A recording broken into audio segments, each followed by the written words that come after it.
আজ এক্সপ্লেন করতে চলেছি 2025 সালে মুক্তি পাওয়া একটি Hollywood movie everybody loves me when I am dead. তো চলুন আর ইন্ট্রো বেশি বর্ণনা করে চলে যাই মুভির গল্পে। মুভির গল্প শুরু হয় আনা নামের এই মহিলাটিকে দেখিয়ে। আনার মৃতদেহ গত 3 মাস ধরে একটি বাড়িতে পড়ে আছে।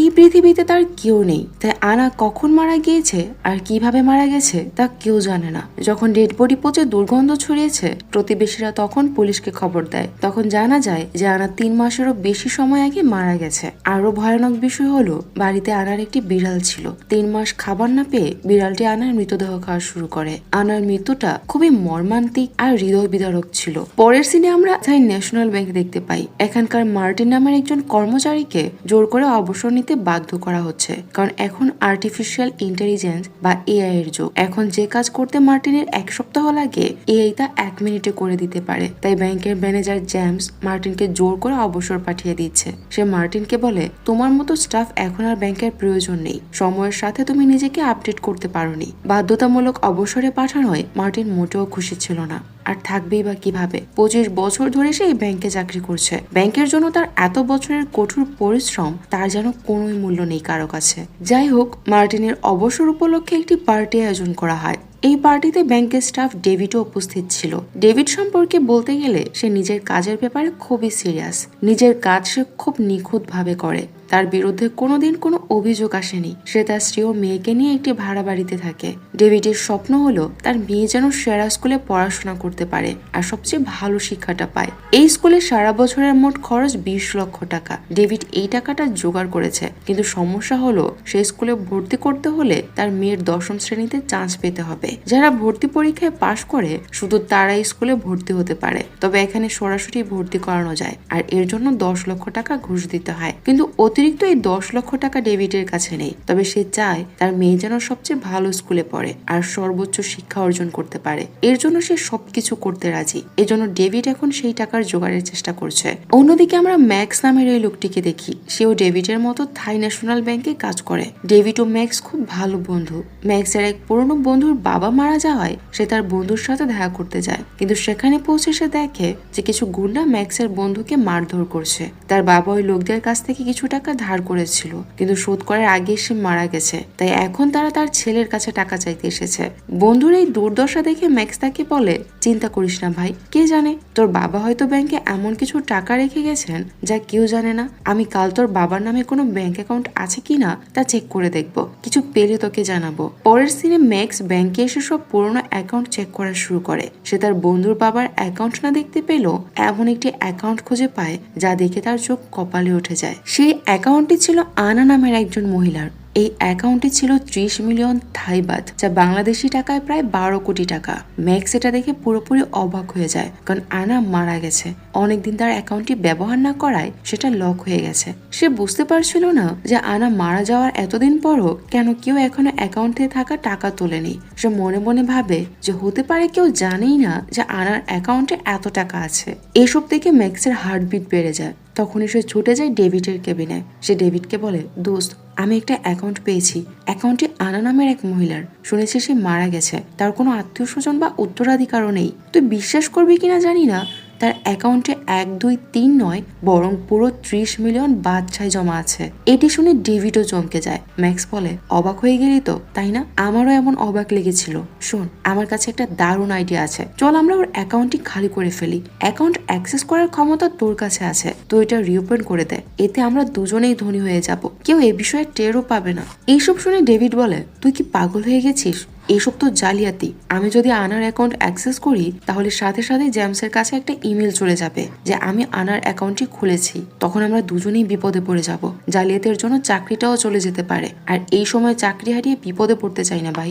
আমি তোর এই প্ল্যানের সাথে নেই। ঠিক ওই সময় মার্টিন ব্যাংকের ছাদ থেকে লাফ দিয়ে আত্মহত্যা করে। এতে সবাই অনেক শকড হয়ে যায়। মার্টিনের মৃত্যুতে ডেভিড অনেক কষ্ট পায়। ম্যাক্স তাকে বলে, আমাদের অবস্থা একদিন এমন হবে, ম্যানেজার কোনো না কোনো অজুহাতে একদিন আমাদের চাকরি থেকে বরখাস্ত বরখাস্ত করবে, তখন আত্মহত্যা করা ছাড়া কিছুই করার থাকবে না। এর চেয়ে ভালো হবে যদি আমরা আনার অ্যাকাউন্টের টাকাটা নিয়ে পালিয়ে যাই। তাছাড়া তার মেয়ের ভবিষ্যৎ আর স্কুলের ফির চিন্তা তো আছেই। ম্যাক্স এসব কথা বলে ডেভিডকে ফুসলাতে থাকে। ডেভিড সবকিছু ভেবে নিজের অনিচ্ছার সত্ত্বেও ম্যাক্সের প্ল্যানে থাকতে রাজি হয়, কারণ একবার প্ল্যান সফল হলে তারা রাতারাতি কোটিপতি হয়ে যাবে। কিন্তু তারা এটা ভাবে না যে জালিয়াতি ধরা পড়লে তাদের কি অবস্থা হবে। যাই হোক, প্রথমেই ডেভিড আনার অ্যাকাউন্টটি অ্যাক্টিভেট করে। অ্যাক্টিভেট করার পরে সে দ্রুত জেমসের কেবিনে গিয়ে তাকে বলে যে তার সাথে কেউ দেখা করতে এসেছে। জেমস তার কেবিন থেকে বের হওয়ার সাথে সাথে ডেভিড জেমসের কম্পিউটার থেকে অ্যাকাউন্ট খোলার ইমেলটি ডিলিট করে দেয়। এরপর তারা আনার নামে একটি এটিএম কার্ড ইস্যু করে। এই এটিএম কার্ড দিয়ে ডেভিড ও ম্যাক্স আনার অ্যাকাউন্ট থেকে টাকা তোলা শুরু করে। ডেভিড ম্যাক্সকে সাবধান করে দেয় যে একবারে বেশি টাকা তোলা যাবে না, নাহলে কেউ সন্দেহ করতে পারে। তারা ধীরে ধীরে টাকা তুলবে। ম্যাক্স ডেভিডের কথায় রাজি হয়। অন্যদিকে আমরা এরিল নামের একজন মাফিয়াকে দেখতে পাই। এরিলের সবচেয়ে বিশ্বস্ত বন্ধু অ্যালেক্স।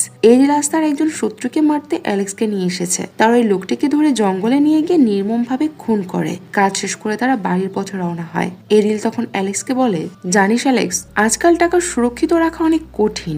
বাড়ি হোক বা ব্যাংক, সরকার সবকিছুর উপর নজর রাখে। তাই আমি বুদ্ধি করে আমার বাড়িতে রান্না করা এক মহিলা নামে অ্যাকাউন্ট খুলেছিলাম। সেই অ্যাকাউন্টে আমি 30 মিলিয়ন বাদ জমা রেখেছিলাম, কিন্তু এত টাকা দেখে মহিলাটি লোভে পড়ে আমার টাকা নিয়ে পালিয়ে গেছে। আমি বহুদিন ধরে তার খোঁজ করছি, কিন্তু তাকে কোথাও খুঁজে পাচ্ছি না। জানি না সে কোথায় লুকিয়ে আছে। তাকে কিভাবে খুঁজবো বুঝতে পারছি না। সেই টাকা নিশ্চয়ই তার অ্যাকাউন্টে এখনো আছে। তখন আমরা বুঝতে পারি যে আনার সেই মহিলা যে এরিলের বাড়িতে কাজ করত, আর আনার অ্যাকাউন্টে থাকা সেই 30 মিলিয়ন বাদ এই মাফিয়া বস এরিলের। যাই হোক, অ্যালেক্স এটা শোনার পর তার মধ্যেও লোভ জেগে ওঠে। সে ভাবে যদি এই টাকাটা আমি পাই তাহলে আমি রাতারাতি ধনী হয়ে যাব। আমাকে আর কারো অধীনে কাজ করতে হবে না। এই লোভের বশবর্তী হয়ে সে নিজের বসকে মারধর করে গাড়িতে আগুন ধরিয়ে দেয়। এরপর সে আনার খোঁজে বেরিয়ে পড়ে। এদিকে ম্যাক্স কিছু টাকা নিয়ে তার সেই বন্ধুর কাছে যায় যার বাবা মানুষের কাছে ঋণী ছিল। সে তার বন্ধুকে টাকা দিয়ে মিথ্যে বলে যে তোর বাবার অ্যাকাউন্টে কিছু টাকা ছিল, এটা তোর ঋণ পরিশোধ করার জন্য, আর বাকি টাকা দিয়ে কোনো ব্যবসা শুরু কর। এটা দেখে ম্যাক্সের বন্ধু অনেক খুশি হয়। এরপর ম্যাক্স অ্যাডাম নামের একজন লোকাল গুন্ডার কাছে যায়। কিছুদিন আগে ম্যাক্স ভুল করে অ্যাডামের রয়্যাল এনফিল্ড বাইকে ধাক্কা মেরেছিল। এজন্য সে ক্ষতিপূরণ হিসেবে ম্যাক্সের কাছে 7 লক্ষ টাকা দাবি করে। আজ ম্যাক্স অ্যাডামকে 7 লক্ষ টাকা দিয়ে বলে এতে তোমার ক্ষতিপূরণ হয়ে যাবে। কিন্তু ম্যাক্স যখন অ্যাডামকে 7 লক্ষ টাকা দেয়, অ্যাডাম তখন সেই টাকা তো সন্তুষ্ট হয় না। সে ম্যাক্সের কাছে আরো বেশি টাকা দাবি করে। সে ম্যাক্সকে মিথ্যে বলে যে গাড়ির ইঞ্জিনেও ক্ষতি হয়েছে, এর জন্য আরো 10 লক্ষ টাকা লাগবে। টাকাগুলো তাড়াতাড়ি নিয়ে আয়, না হলে তোকে মেরে ফেলবো। এই কথা শুনে বেচারা ম্যাক্স গভীর সমস্যায় পড়ে যায়। সে অ্যাডামকে বলে, তুমি 7 লক্ষ টাকা চেয়েছিলে, তা অনেক কষ্টে আমি জোগাড় করেছি। আমি এখন 10 লক্ষ টাকা কোথায় পাবো? সে সেখান থেকে পালানোর চেষ্টা করে, কিন্তু অ্যাডামের লোকেরা তাকে ধরে ফেলে। তারা তাকে অনেক মারধর করে আর হুমকি দিয়ে বলে, যদি এখান থেকে পালানোর চেষ্টা করিস তাহলে তোর দেহ পুলিশও খুঁজে পাবে না। বেচারা ম্যাক্সের কপাল এতটাই খারাপ যে সে গিয়ে এক গুন্ডার বাইকে ধাক্কা মেরেছিল। উপায় না পেয়ে ম্যাক্স ডেভিডকে ফোন দেয়। সে বলে, ভাই, আনার অ্যাকাউন্ট থেকে আরো 10 লক্ষ টাকা তুলে আমাকে দে, না হলে এই লোকগুলো আমাকে মেরে ফেলবে। ডেভিড ততক্ষণে টাকা তোলার মাসিক লিমিট শেষ করে ফেলেছিল। এর চেয়ে বেশি তুলে ব্যাংকের সন্দেহ হতে পারে, কিন্তু তাকে তো ম্যাক্সকে বাঁচাতে হবে। তাই সে একটা প্ল্যান করে। সে একজন প্রস্টিটিউটের কাছে যায়। ডেভিড তাকে বন্দুকের ভয় দেখিয়ে তার পরিচয়পত্র নিয়ে সেই তথ্য ব্যবহার করে ব্যাংকে একটি নতুন অ্যাকাউন্ট খোলে। তার প্ল্যান ছিল ওই অ্যাকাউন্টে আনার অ্যাকাউন্ট থেকে কিছু টাকা ট্রান্সফার করে দেবে। এর ফলে সে মাসিক লিমিটের দ্বিগুণ টাকা তুলতে পারবে। এরপর ডেভিড প্রস্টিটিউটের অ্যাকাউন্টে আনার অ্যাকাউন্ট থেকে বেশ কিছু টাকা ট্রান্সফার করে, আর তারপর সাথে সাথে সেখান থেকে 10 লক্ষ টাকা ম্যাক্সের অ্যাকাউন্টে ট্রান্সফার করে দেয়। ডেভিড এই কাজ করতে চায়নি, কিন্তু ম্যাক্সের জন্য তাকে এটা করতেই হয়। এদিকে অ্যালেক্স আনার খোঁজ করতে করতে জেনিফার নামে একটি মেয়ের সন্ধান পায়। অ্যালেক্স জানতে পারে যে জেনিফার হলো আনার মেয়ে। তবে আনা ছোটবেলায় জেনিফারকে ছেড়ে অন্য এক লোককে বিয়ে করে নিয়েছে। জেনিফার জানেও না যে তার মা কোথায় আছে, এমনকি সে বেঁচে আছে কিনা তাও সে জানে না। অ্যালেক্স তাকে জানায় যে আনা 30 মিলিয়ন বাদ নিয়ে পালিয়ে গিয়েছিল। বেশ কিছুদিন আগে সে মারা গেছে। সে জেনিফারকে বলে, আনা আমার বসের টাকা চুরি করেছিল, আমি সব টাকা ফেরত চাই। তুমি শুধু আমাকে সাহায্য করো, এতে তোমার জন্য ভালো হবে।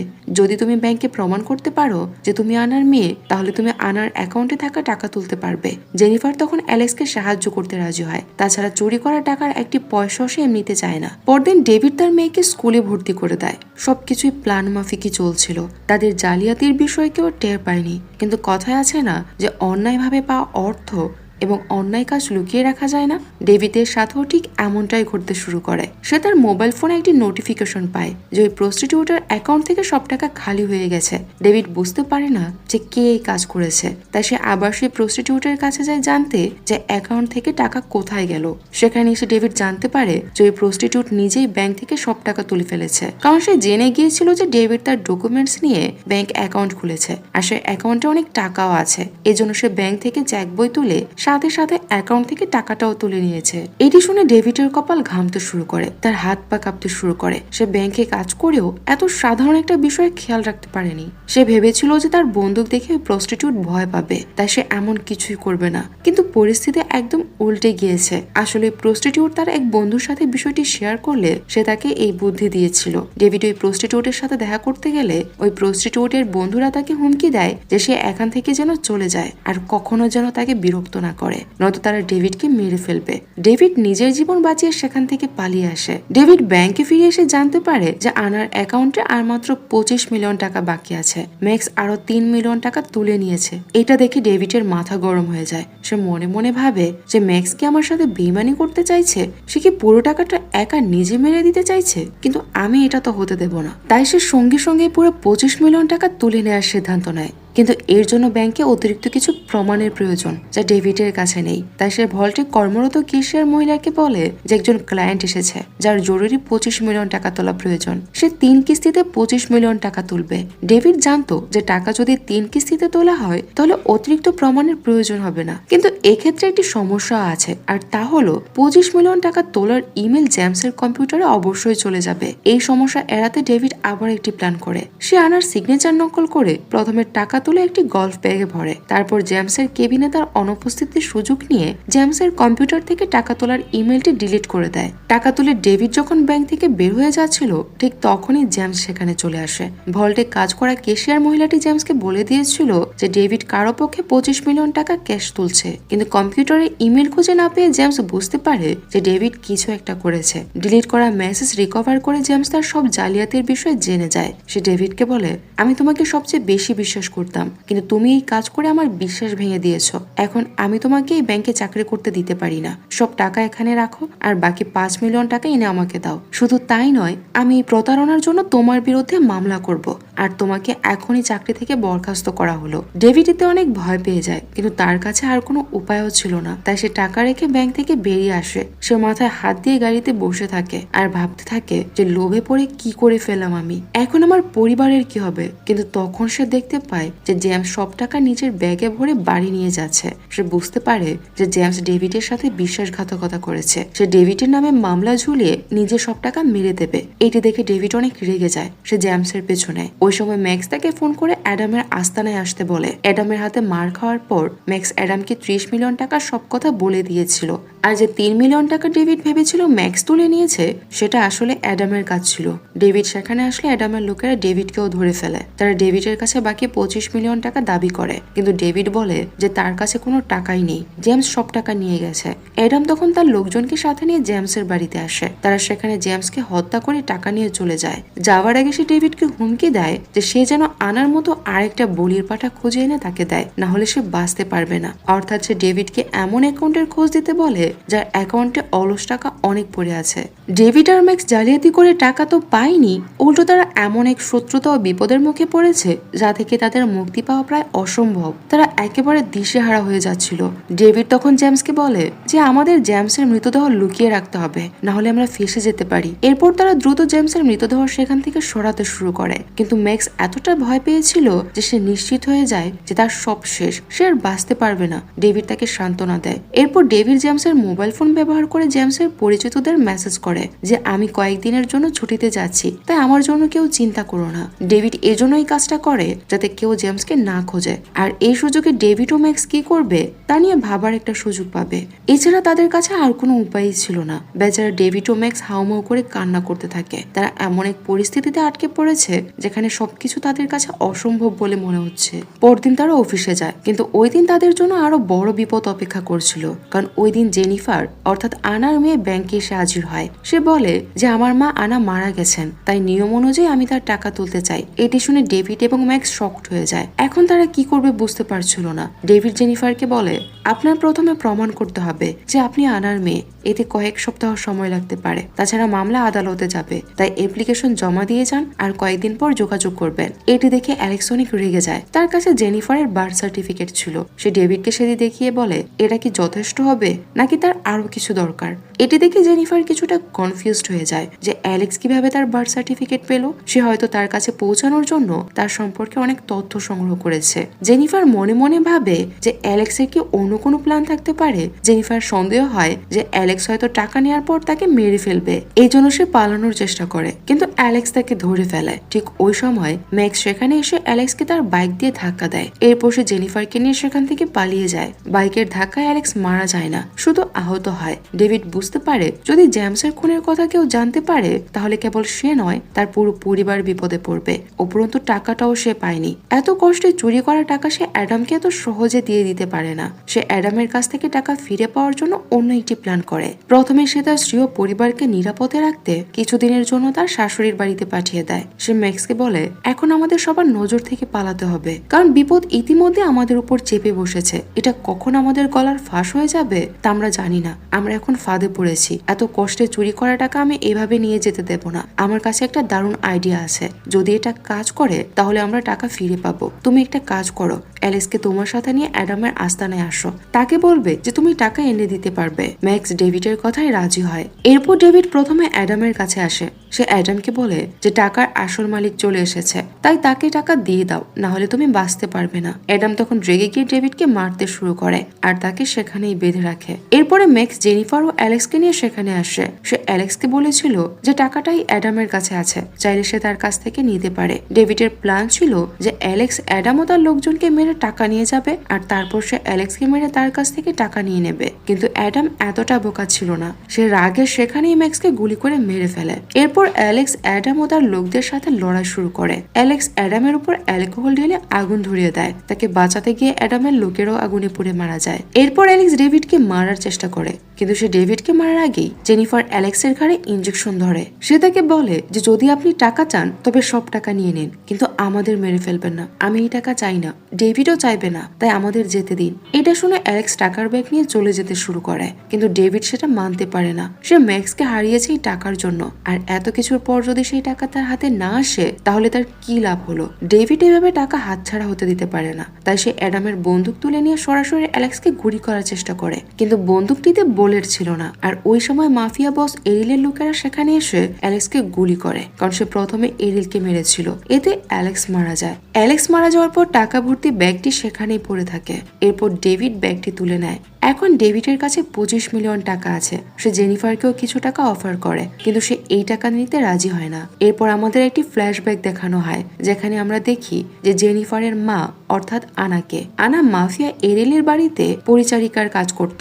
অর্থনৈতিক সংকটের কারণে সে ছোটবেলায় জেনিফারকে ছেড়ে চলে যায়, কিন্তু যখন এরিল তার অ্যাকাউন্টে 30 মিলিয়ন টাকা জমা করে তখন লোভ তাকে গ্রাস করে। সে টাকা নিয়ে পালিয়ে যায়। সে ভেবেছিল যে এই টাকা তার সব সমস্যার সমাধান করবে আর সে আবার তার মেয়ের সাথে সুখে থাকতে পারবে। কিন্তু যখন সে জেনিফারকে ফোন করে বলে যে মা, আমি তোমাকে এই টাকাটা দিতে চাই আর তোমার সাথে চিরকাল থাকতে চাই, তখন জেনিফার শুধু এইটুকুই বলে ফোন রেখে দেয় যে আমার কাছে আমার মা মারা গেছে। জেনিফারের মা এতে ভেঙে পড়ে। তার সবকিছু ছিল কিন্তু তার মেয়ে ছিল না। তিনি এই আঘাত সহ্য করতে পারেনি এবং সে আঘাতেই তার জীবন চলে যায়। এরপর সিন আবার বর্তমানে ফিরে আসে। ডেভিড খুব টেনশনে ছিল, কারণ পুলিশ এখনো আসল অপরাধীকে খুঁজছে আর সে জানতো যে একদিন না একদিন সব ধরা পড়বেই। এই জন্য সে রাতারাতি সব টাকা তার স্ত্রীর অ্যাকাউন্টে ট্রান্সফার করে দেয়। তারপর দিন সকালে সে পুলিশের কাছে আত্মসমর্পণ করে। সে পুলিশকে বলে যে টাকাটা মাফিয়া বস এরিলের ছিল। সে অ্যালেক্সকে মেরে তার টাকা নিয়ে গেছে, এখন সব টাকা তার কাছে আছে। ডেভিড ব্যাংক জালিয়াতি করে 30 মিলিয়ন টাকা তুলেছিল। শুধু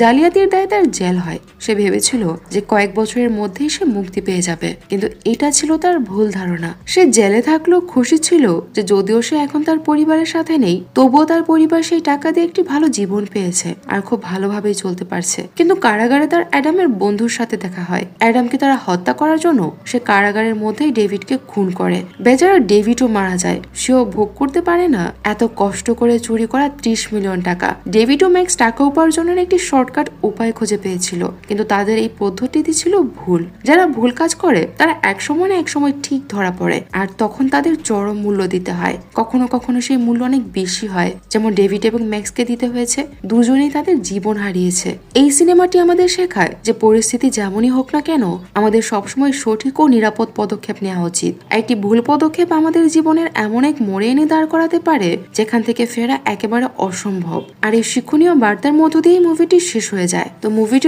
ভালো লেগেছে, আর যদি ভালো লেগে থাকে তাহলে প্লিজ একটি কমেন্ট করে জানাতে ভুলবেন না, আর অবশ্যই মুভিটিতে একটি লাইক করে যাবেন। তো সবাই ভালো থাকবেন, সুস্থ থাকবেন। আল্লাহ হাফেজ।